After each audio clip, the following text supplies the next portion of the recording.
Okay, finally, I would like to move on. We would like to move on to our last presenter, Professor Mika Tomita. She is Associate Professor, College of Image Arts and Sciences at Ritsumeikan University, Kyoto. She also served as a guest curator in the National Film Center, which is as a state archive in Japan. So her publications include edited volumes such as Yamada Yoji, Eiga wo Tsukuru, Yamada Yoji's Filmmaking, and Image Database and Studies of Japanese Arts and Cultures, and also Eiga Dokuhon Chiepuro Jidai. So I should say the time of Kataoka Chizo production, like the period of the Kataoka Chizo production. So as you see from her publications, she is a scholar of Japanese film studies, but also in her current position, she is very much involved with various archival works, such as restoring a film. Unfortunately, we don't have a time to introduce her other aspect of her work, but she is part of a team at Ritsumeikan University which restored 1930s film called Misasakota, a sort of a musical film made in a local Tottori prefecture in Japan. Today she's going to discuss the aspects of smallGauge film culture in pre-war Japan. Please welcome Professor Tomita.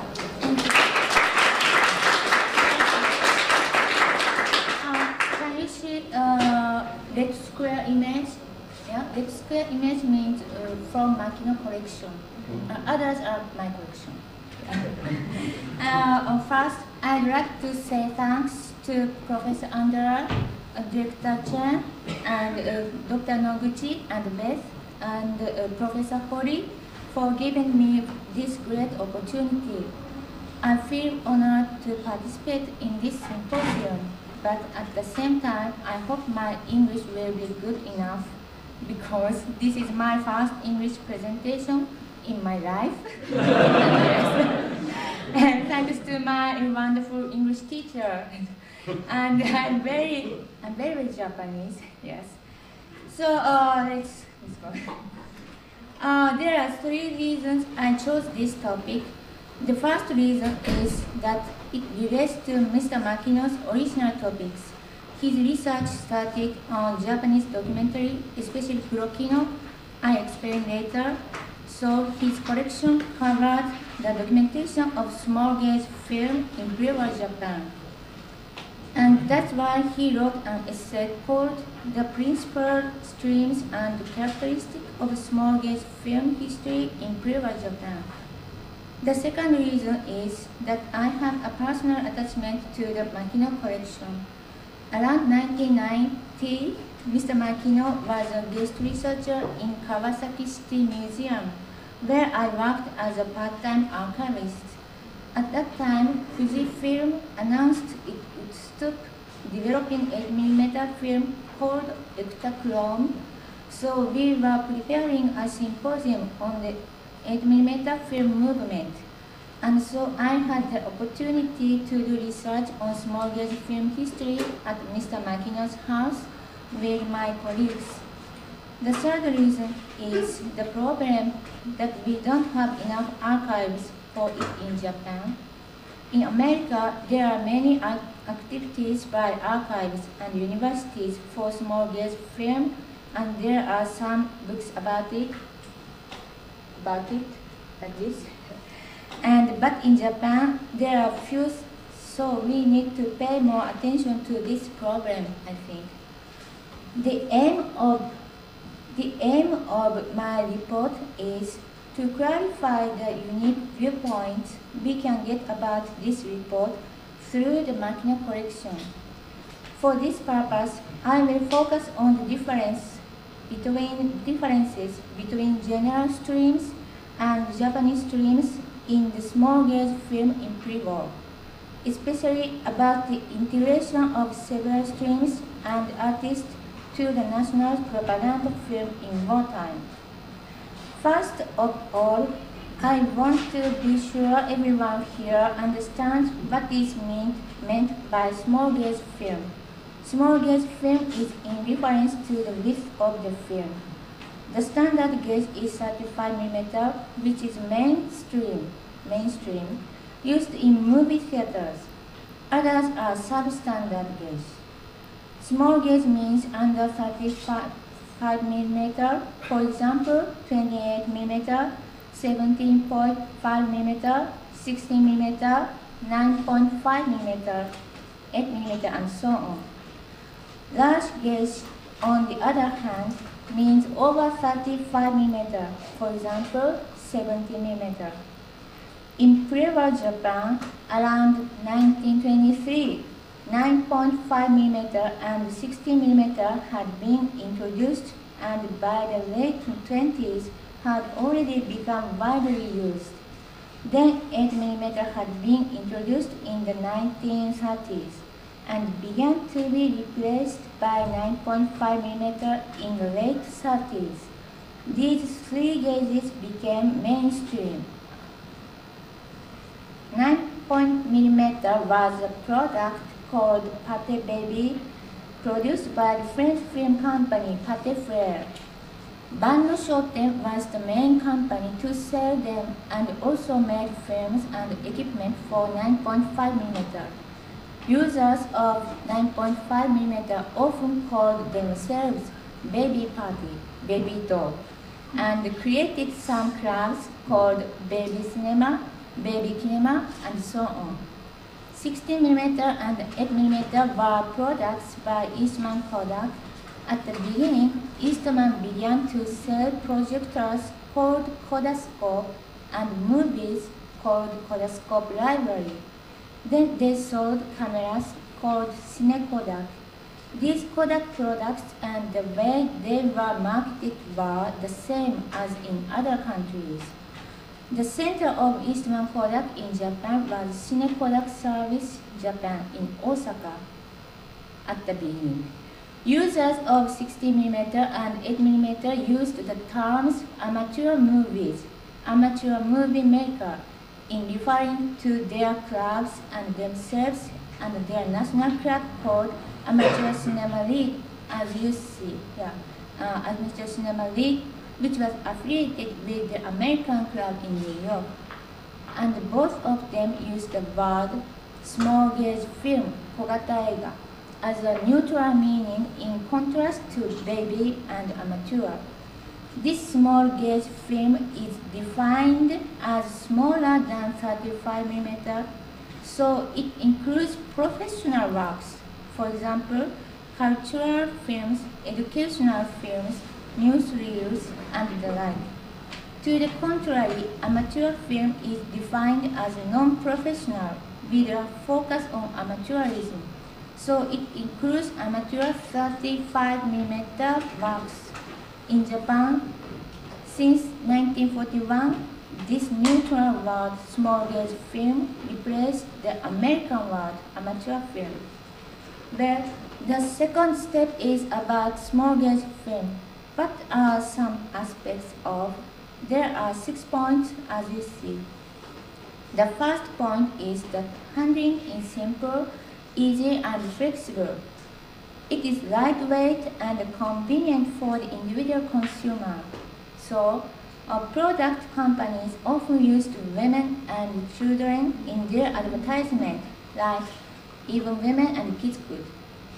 Yeah, especially Kodak used women and Pate, left one, Pate used children, as you see. These points are the same for Japanese advertisement, but they are very modern and gorgeous for Japanese. I think the right one is Miss Yamada Isuzu, famous actress. Yeah. I'm sorry. Yes. And Jim Mama said the image of the women naturalized and humanized the technology. In Japan, 9.5mm was called kid's toy and baby toy, baby's baby. which stimulated baby parties' pride. They finally ended up changing the name of their magazine from Baby Cinema to Pate Cine, although many still cherish the baby references. If you read the Consumer's Voice column in their magazine, you can find that male consumers said, "I will marry Miss Baby." The second point is that it's more economical than 35mm. Around 1930 in Japan, the average monthly wages of university graduates were around 69 yen. At that time, the price of camera for 9.5mm was 90 yen, and for 60mm it was 450 to 800 yen about. The price of projector for 9.5mm was 90 yen, and for 60mm it was 540 yen about. Obviously, these users are mainly upper middle class men and student club members, as Mr. Zero mentioned, and teachers. The third point is that it is safety-based, which means that it was not a fire hazard like a standard gauge. Because of this, they were recognized as home and school tools. The right image is an introduction about the winner for the first prize of the educational film contest by Baby Cinema. The film was The Power of Great Nature, directed by Tsukamoto Koji, whom I will mention later. The fourth point is that developing and print services are readily available. This is about the Kodak system. Kodak Copy said, "You press the button, we do the rest. You press the lever, we do the rest." But Japanese amateur filmmakers like to develop their own films to get the images they wanted. They also learned about exposure through this process. So they liked Pate Baby for developing the reversal process without space, tools, or electric power. Filmmakers developed Pate Baby film with 1 cup of developing solution and sunlight. The fifth point is that the screen image is not as good as 35mm, of course. So Kodak sold special screen tools, as you can see, right, from the advertisement. But Japanese baby party worked out a special way to screen well without using special tools by using Kent paper as a screen, which means white paper. They introduced their way in their magazines, so baby party could have big screenings like those the image you see here. The sixth point is that they have many types of film, for example, color film, panchromatic film, and Toki. This is Toki system, disc Toki. Yes. That means that in Japan, before Toki and color films were shown in a movie theater, we saw them and made films at home. The next step is to examine what kind of cultural contribution we have gotten from small-gauge film in Prewar. There are 4 topics. The first is the genres and filmmakers. Home movie, they shot the holidays, daily and family life, travel, publicity for their job, hobby, and experimental film, animated film, cultural film, educational and documentary film. In Japan, I will mention about 3 genres underlined as the unique points. The first is the mountain films, which mountain climbers shot footage called Sangaku Eiga, like Arnold Funk. The director is Tsukamoto Koji, as I mentioned already. He was a regular winner of first prizes, leader of film techniques for example, shooting, developing, and so on. And he was responsible for a lot of developments in the field of attachment for 9.5 mm. For example, iris, fade, crown. And he also was a regular judge in contests. He was the most frequently honored amateur filmmaker, especially 9.5. But in 1933, the proposition of the national policy for movies, 映画国策権限, was adopted, and step by step, the Japanese government strongly suggested the filmmakers create propaganda films. However, this policy was not strictly enforced until 1937, when the government banned the import of all film stock. As a result, control by the government of films and content became severe, and amateur exhibitors were confined to propaganda films. Finally, amateur filmmakers had to pass the National Filmmaker Skill Examination to receive a license to show their work to the public. It became extremely difficult for amateur filmmakers to make a movie freely. And Tsukamoto, who was highly esteemed in the small-gauge film world, acted as judge of the propaganda film contest and also as the examiner of the national examinations. At that time, Tsukamoto, acting as a judge to examine whether a film complied with national policy lines, wrote The Production of Mountain Films and the Situation.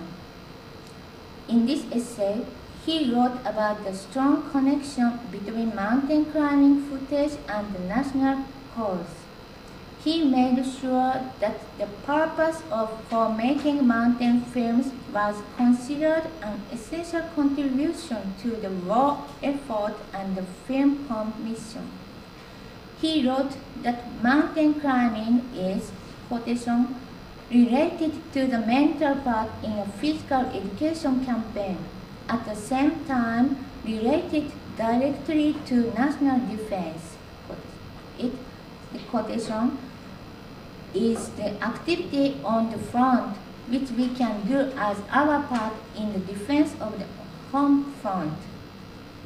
At the mountains are, quotation, that part which most purely and strongly portrays the natural beauty of the country of our ancestors, and storehouse to feel purely about the country of our ancestors.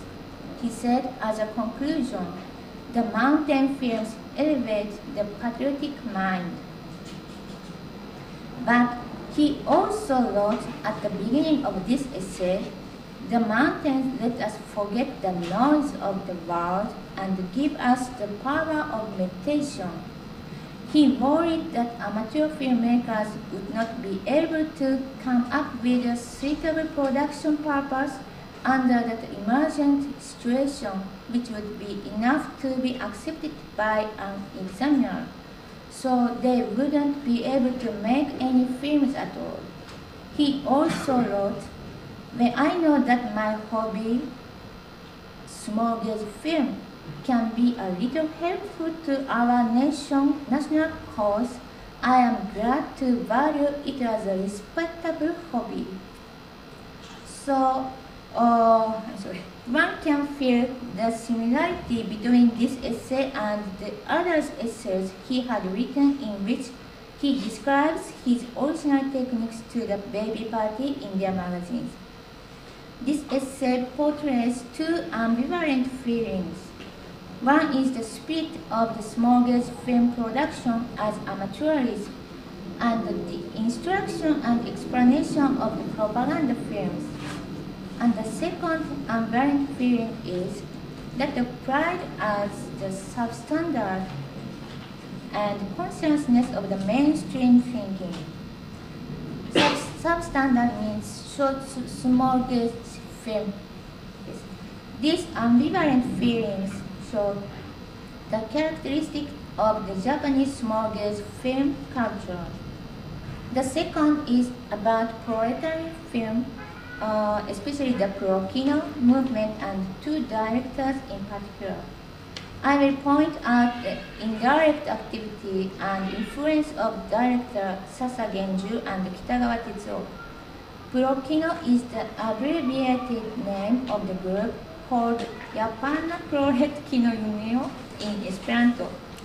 They were the first to use films as weapons in Japan, and it began in 1927 with Sasa's film May Day in Tokyo, 1927, in 9.5mm.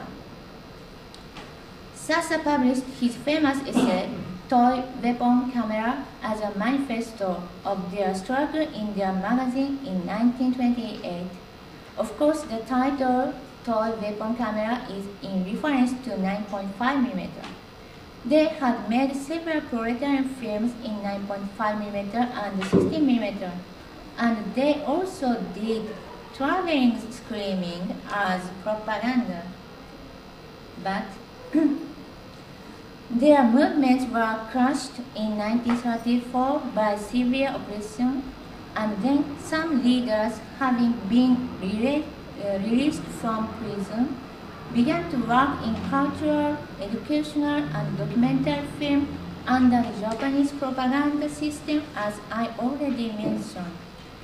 Sasa had worked as an editor and publisher of cultural film, Bunka Eiga, this one, from 1938 to 1943. Actually, during Pro-Kino, Sasa wrote an essay, Colony Film, in which he analyzed educational films as propaganda under the colonial policy of the capitalistic state. One can find strong similarity between this essay and his activities in Bunka Eiga, as if it was theory and practice. Kitagawa Tetsuo was also one of the leaders, and he worked at Manchuria Film Production and did traveling screening and made propaganda films.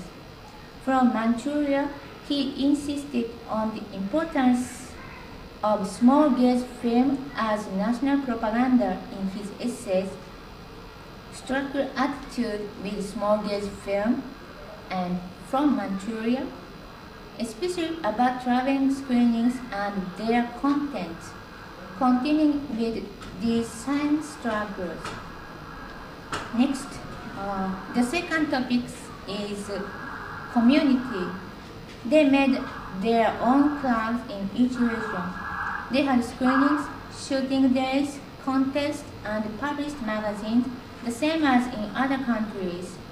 Photoshops in each town were their center as cultural salons in Japan. And the column Reader's Voice in Baby Cinema showed these clubs and members' activities in articles written by the members with the writer's name being included. Remarkably, there are more items about members living in Korea, Manchuria, Taiwan, and distant places than about other members. They joyfully reported their activities like this. I will try gathering friends as much as possible to show the power of Pate Baby from the north in Chosun. I'm sure that 3 people joined the Pate party. Really thank you for your lending the important films to us. And the famous director and writer of Pate Baby, Yoshikawa Hayao, wrote his joy about members' activities in baby cinema. Comrades organized clubs in spite of the unimaginable isolation and the remoteness of some of the island and borders. Seeing this makes me glad to realize true significance of small-gauge film. So one can see that 9.5mm materials and magazines connected individual and remote areas, colonies to the center club in Tokyo, as if baby were a device to shape the common identity of the people in the nation state, or baby covered the whole nation of Imperial Japan. The third topic is family identity. It is the status of the modern upper middle. It is the status of the modern upper middle class, which enables making and watching movies of family life at home, and also enjoying leisure, hobbies, having home theater. In Japan, these are the symbols of modern life and culture, especially American culture, which Japanese learn through the films. Through the advertisement and articles of small-gauge film, one can see how much the Japanese had great admiration for American culture and products. For example, Eastman Kodak film, talkie system, 60mm connected with the Amateur Cinema League in New York, color film, Bell and Howell camera, and contents which show American culture directly. For example, during wartime, Ofuji Nobuo, who is a pioneer of Japanese animation, taught how to make animated films in his essay, Special Filmmaking Lecture. He picked up some characters of Disney and franchise as textbooks. Then he illustrated closely their movements and expression. He ended his essay with this sentence: Donald is really an ideal animation image. It is the masterpiece of modern times. This is just one case, but one can see that small-gauge home libraries let American culture filter into Japanese culture deeply. It may be said that it is intentional identification with American culture. The last topic is film literacy. That is making film, but in the classical narrative way, and screening, watching films in daily life, private and individual viewing. To record the place, moment and time is to infiltrate our daily life. These contents and films are individual diaries, histories, and memories. So, small-gauge film culture deeply intensified the influence of the power of film on our lives, and at the same time, they are our corporate memory. At last, my conclusion, the aspects through which we can understand and appreciate the Makino Collection are: first, the process and dynamism of the several different streams and activities like baby versus 60mm, each club, genres, honorable amateur filmmaker, Makino, traveling screening, were integrated gradually into the national cultural film mainstream propaganda.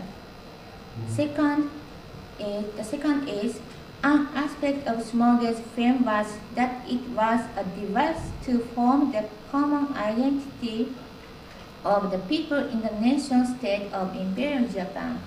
In Japanese case, this device connected to extremes of thinking and behavior which could be categorized as standard and substandard, which means 35mm and others, and 60mm and 9.5mm, and professional and amateur, the center and the remote area, national stream and individual, the same as black and white. In this case, one is always mainstream and the another is substream, always. The substream had great pride, but at the same time, they might have adored the mainstream.